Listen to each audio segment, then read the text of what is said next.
Concern as Barbados records 4 suspected suicides in just over a month. Crop over bans make use of duty-free concessions. Barbados and other member states of Caricom to benefit from South Korean aid. And in sports, Barbados wins 2 more medals at the CAC Games. Broadcasting from our studios in the Pine St. Michael, this is CBC NewsNight, starting now.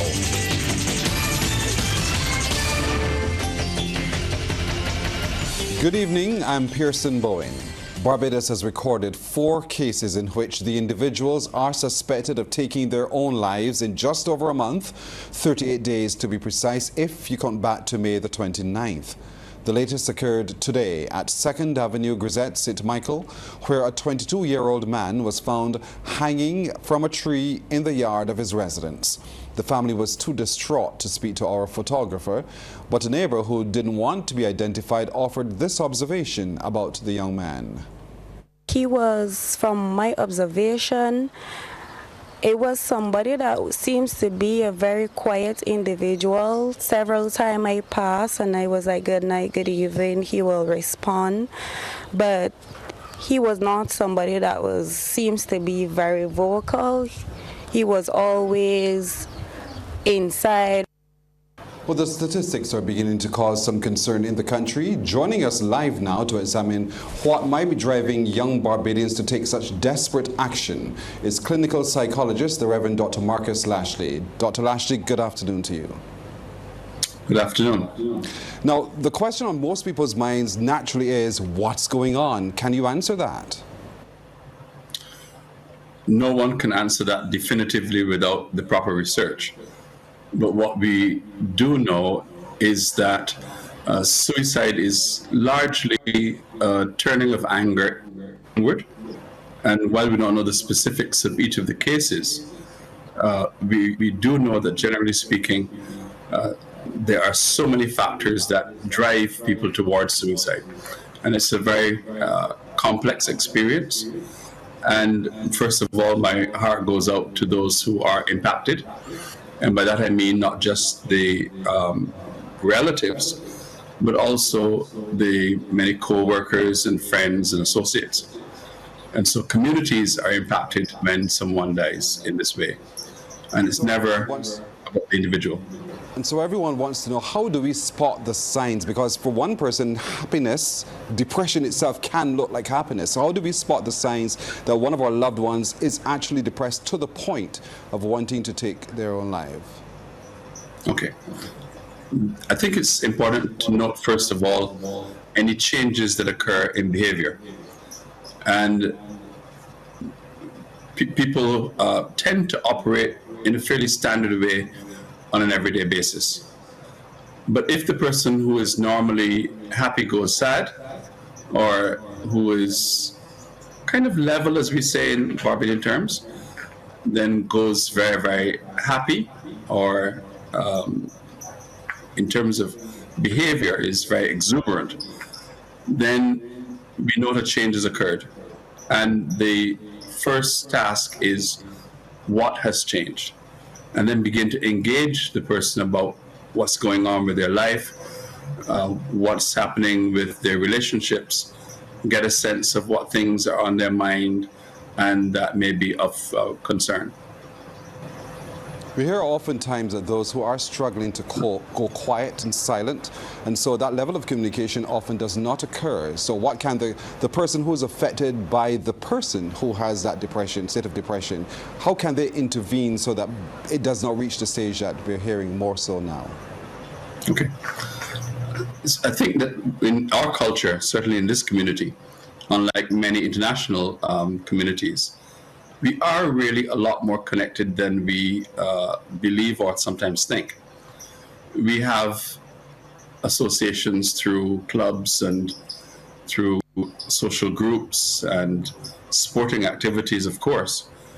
And then the obvious one for us is the faith community, churches, mosques, synagogues, etc.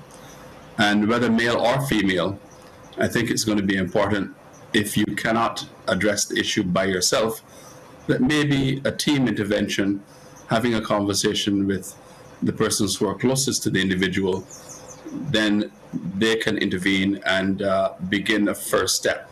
And Barbados does not lack for good psychologists, clinical social workers, psychiatrists, and some clergy who are properly trained.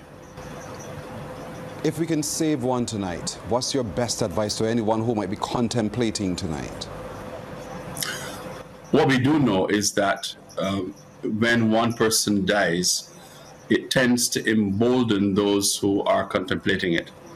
And my message to them is, when we are in that mode, the best thing to do is to reach out, because you may not be able to see alternatives on your own, but there is support.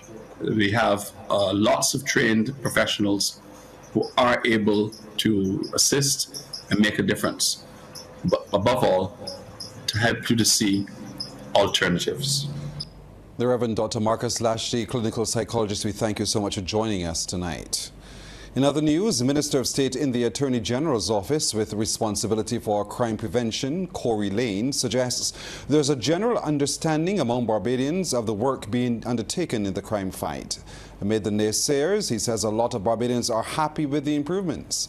Mr. Lane was a guest on this morning's Morning Report.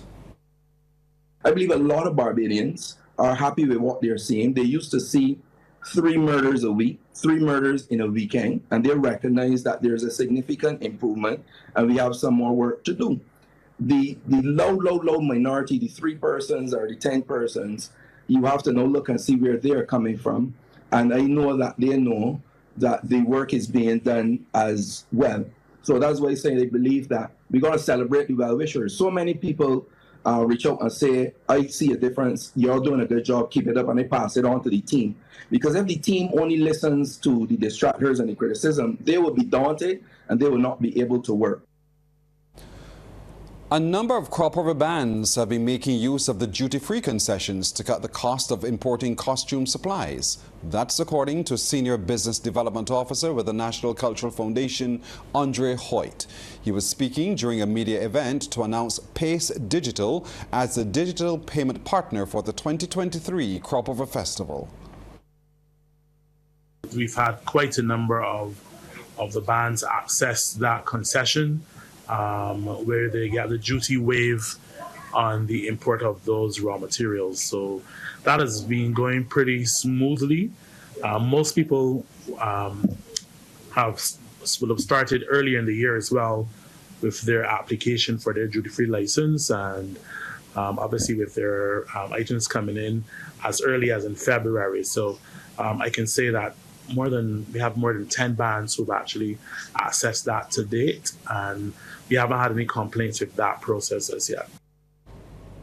Band leader of Colors Entertainment, Brian Worrell, has confirmed his band is utilizing the concession.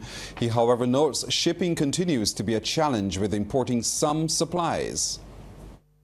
A lot of people are still shipping in things at this time, even myself waiting on things to come in. So it's still a bit of a struggle. We do have the ability through the initiative, again, by the foundation, and my guy Andre here was spearheading that initiative for the cultural ambassadors to be able to get the duty-free waivers. I myself am an ambassador and take advantage of those facilities. And it works out in that regard to save us some money in terms of the imports.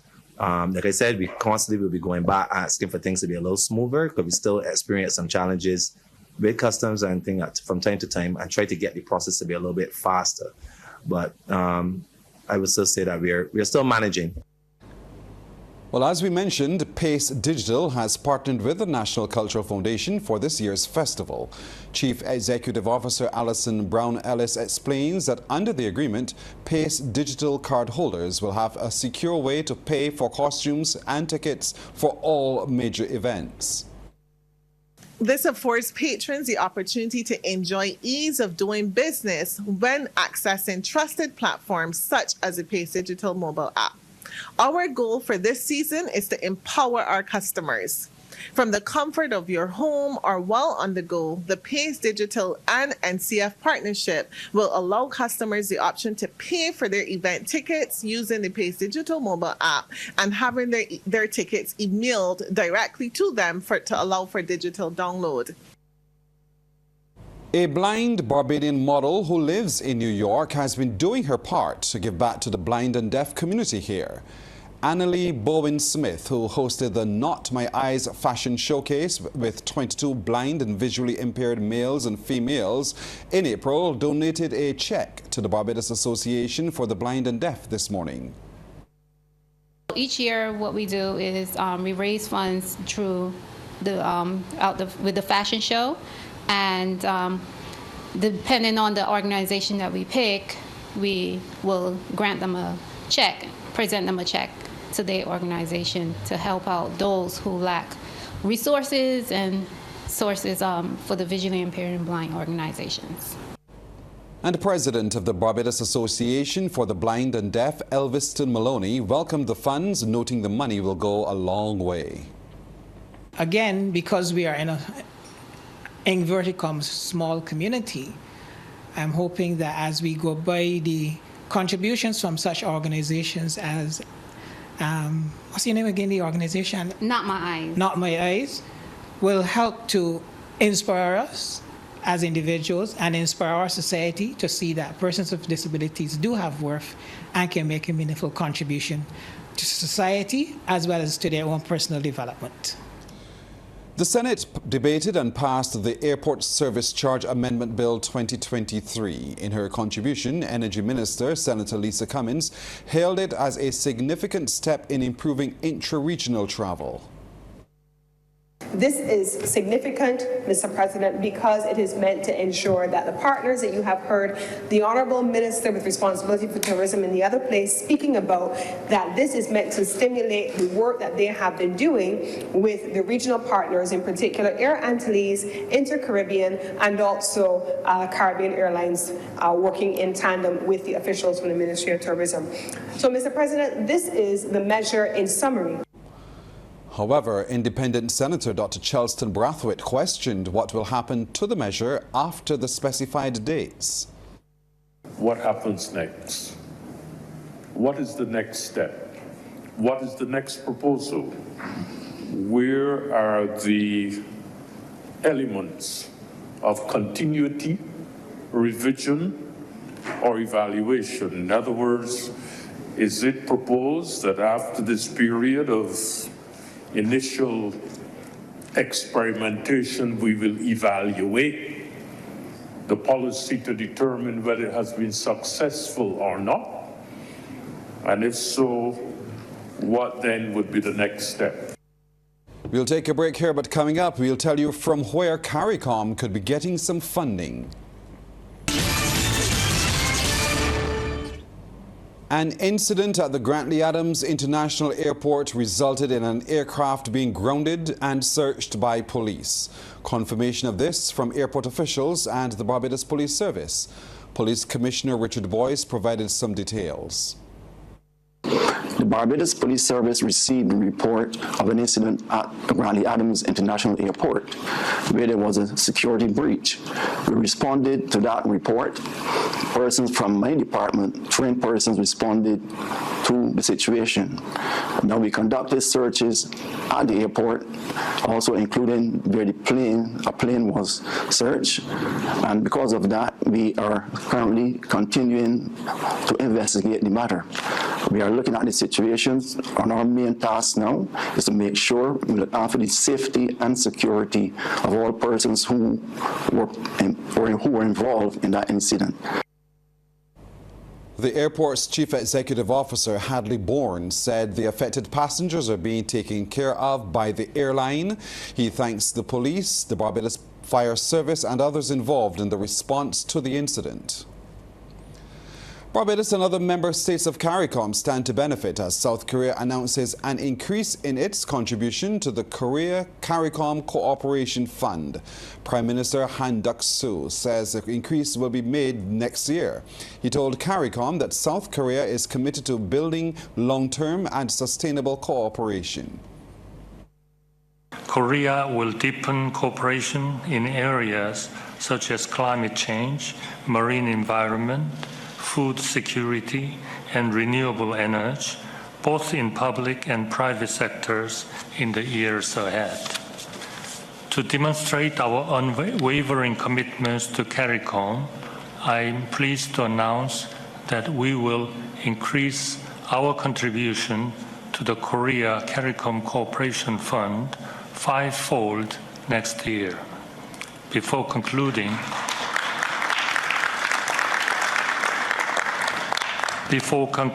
I would like to once again congratulate CARICOM on its 50th anniversary. The humanitarian and political crisis in Haiti is emerging as the major issue as CARICOM leaders continue their 50th anniversary meeting in Trinidad and Tobago.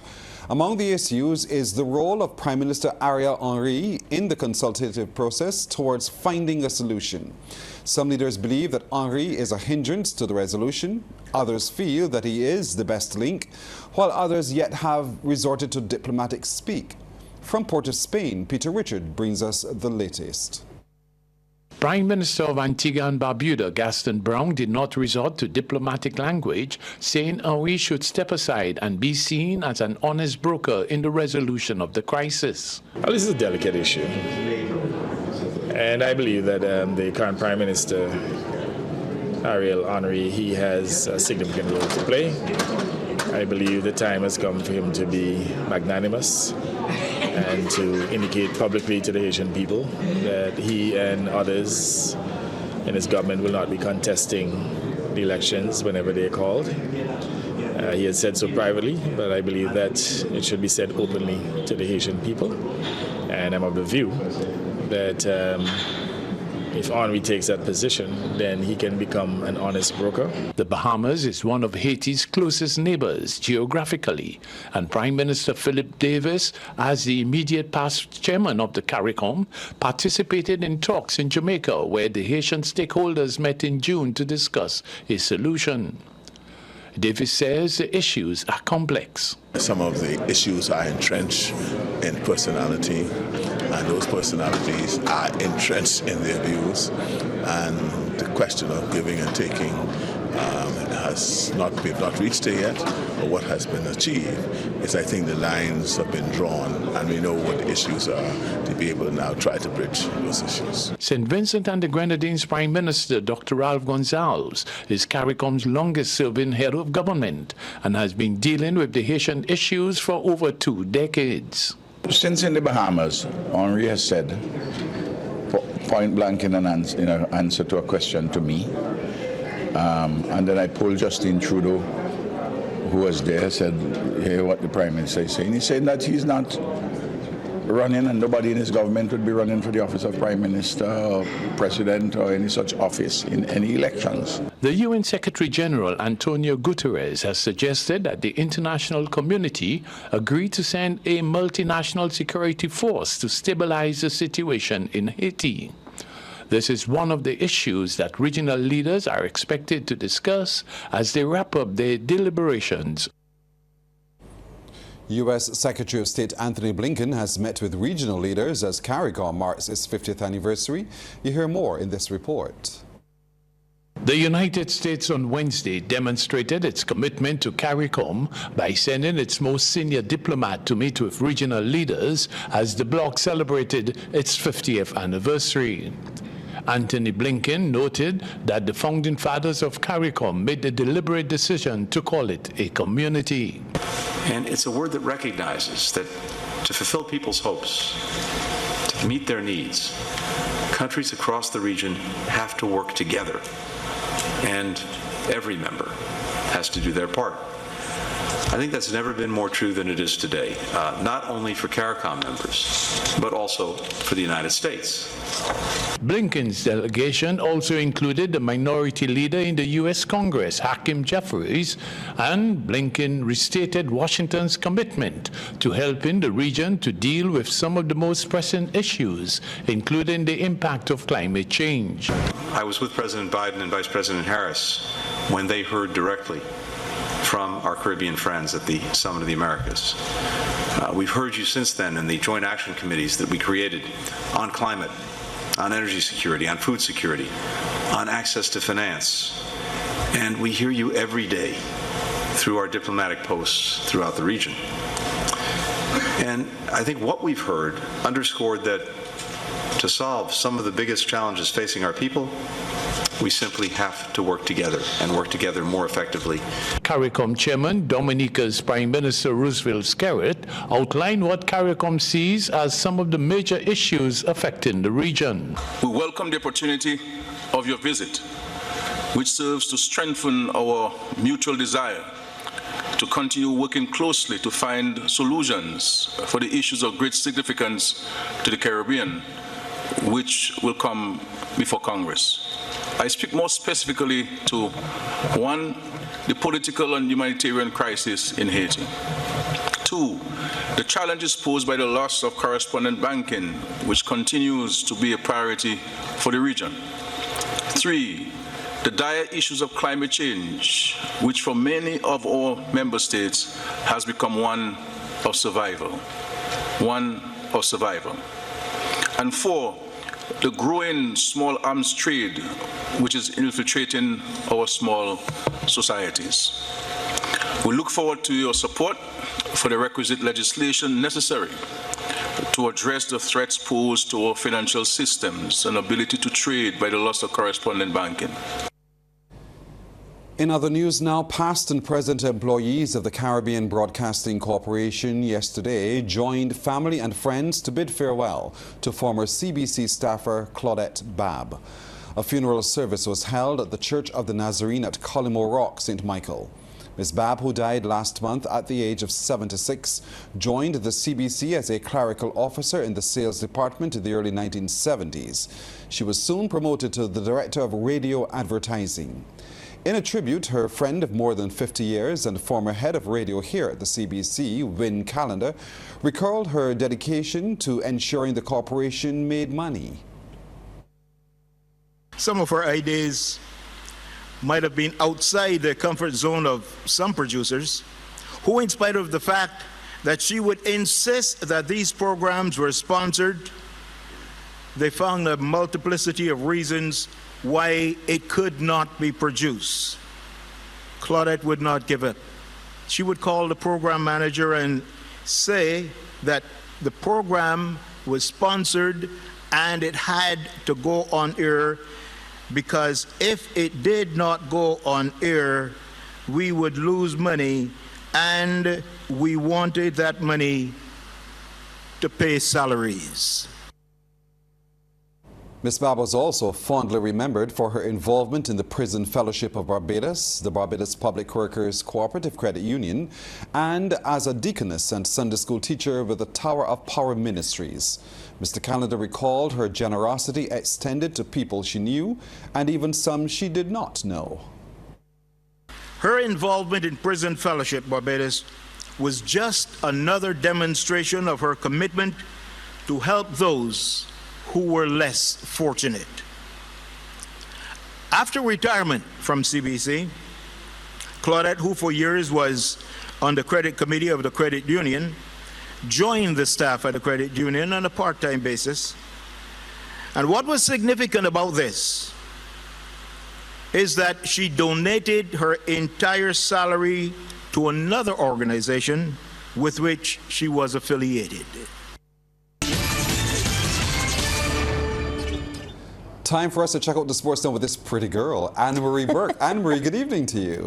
Good evening to you, Pearson. And I have some good news to start with sports. Barbadian Matthew Wright has won a bronze medal in men's triathlon at the CAC Games in El Salvador after finishing third this morning. Ranked 106 in the world, Wright competed the swim, bike, and run in a time of 1 hour 46 minutes 36 seconds. The winner of the event was Aram Panaflor of Mexico in 1 hour 44 minutes 51 51 seconds, with another Mexican athlete, Crisanto Grales, finishing in second in a time of 1 hour, 45 minutes, 51 seconds. It has been an outstanding year for the 31-year-old Wright, who has had a string of top 10 finishes in 4 world-class competitions this year. Meanwhile, Barbados won another medal today when the women's hockey team defeated Dominican Republic 4-2 on penalty flicks after the bronze medal playoff ended 2-2 in regulation time. The Bajan ladies were trailing 2-0 until they made use of 2 penalty corners in the 60th minute to level the score at 2-2 by Jamila Edwards and Ayana Wilson. Then it was 2 crucial saves from goalkeeper Anaya Ali Germain in the penalty shootout that gave Barbados the 4-2 win. Now, Team Barbados now has 6 medals following the gold by Chelsea Tuak in surfing, silver by Misha Elliott in shooting, and bronze medals by Jamali Breeder in boxing and Amber Joseph in cycling. And there are more opportunities for medals, as in men's hockey, Barbados will play for the bronze after their shot at gold medal ended this morning when they lost 8-2 to Trinidad and Tobago in the semi-finals. Teague Marcano led with a hat-trick for the winners, while Tariq Marcano and Jordan Vieira had double strikes. Joel Daniel also got on the score sheet. For Barbados, Shea Warner and James Godin scored. The men will play for the bronze medal tomorrow against Cuba. Now, last evening, Barbados' top hurdler Shane Brathwaite made it into the final of the men's 110-meter hurdles after winning his heat. When in Heat 1, Brathwaite was clocked at 13.75 seconds to be the 3rd fastest overall going into tonight's final, which is scheduled to run at 8:50 p.m. He will be in lane 3. Still with track and field, Shane Griffith finished 5th in the men's 400-meter hurdles final in a time of 49.76 seconds. In the women's 400 hurdles, Tia Adenabel was 4th in that final in 56.82 seconds. Barbados will also have another shot at a medal on the track as Sonia Gaskin advanced to the finals of the women's 400 meters after she was 2nd in her semi-final race in 2 minutes 05.03 seconds. In netball, Barbados suffered their 2nd straight defeat at the games, losing to Trinidad and Tobago 50-47 after quarter scores of 12-11, 26-28, and 41-37 in the 3rd. For Barbados, Jada Smith netted 38 of 45 attempts, and Latonia Blackman 9 of 10.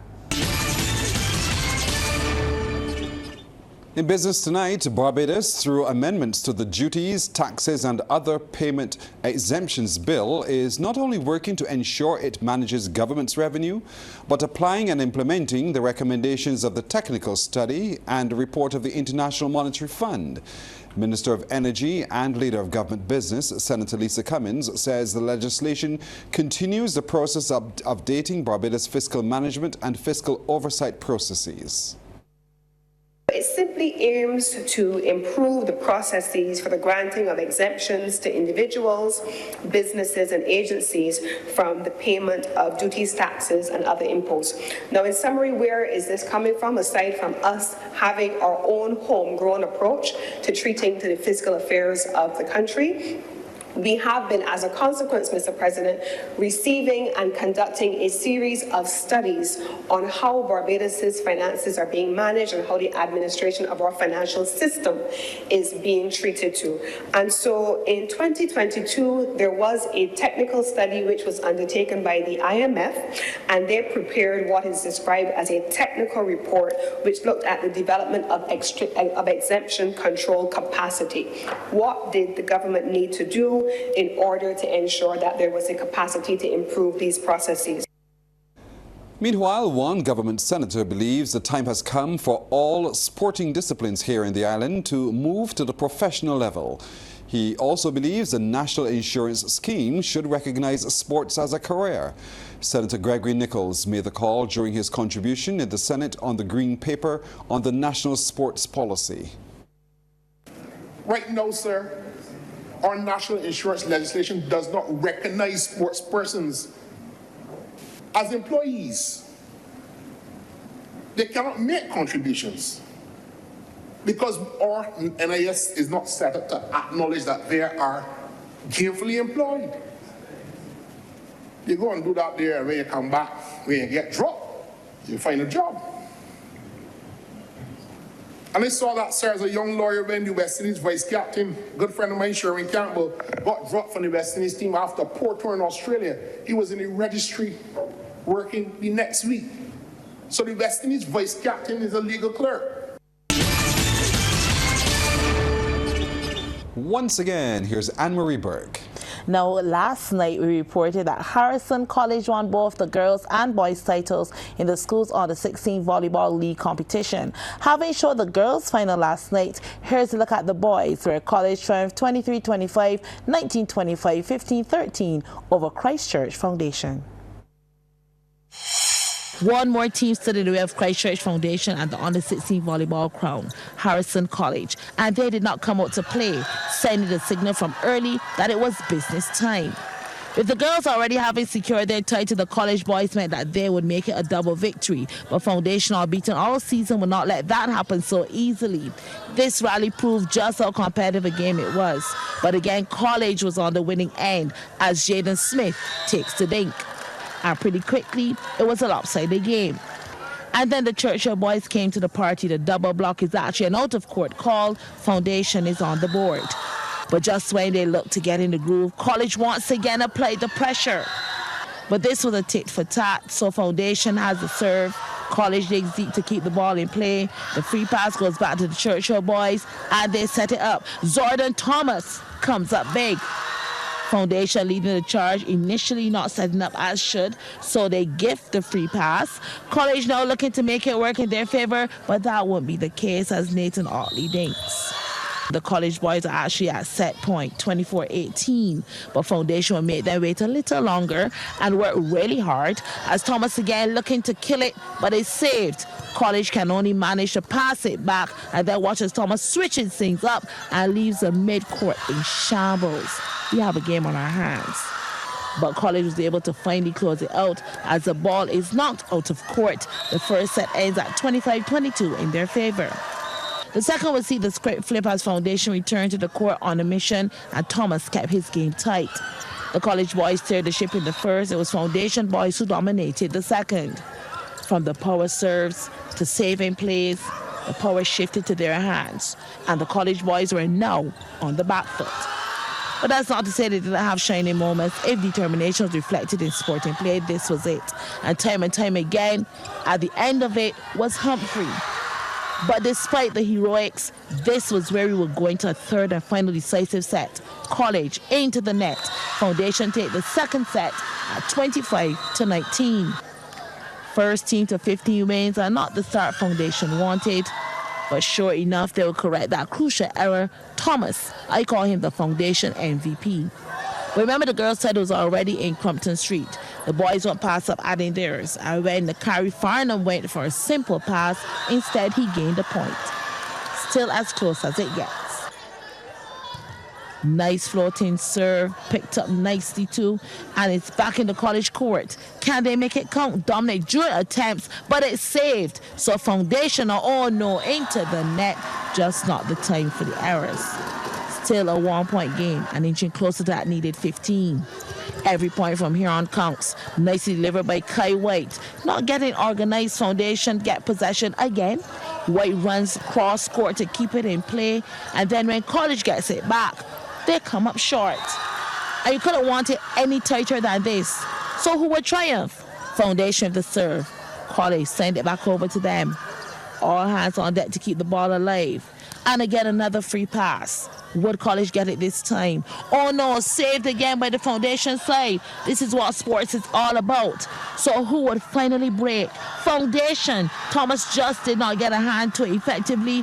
College now up 14-13. Set and match point. The serve is good. It's picked up well. But then the spike goes too long out of court, and that's it. Harrison College are the Under-16 volleyball double champions. The boys winning 2-3 over Christchurch Foundation. And that's our time tonight. Thank you for spending it with us. I'm Pearson Bowen. For the crew, to all of you, good night. We'll see you tomorrow.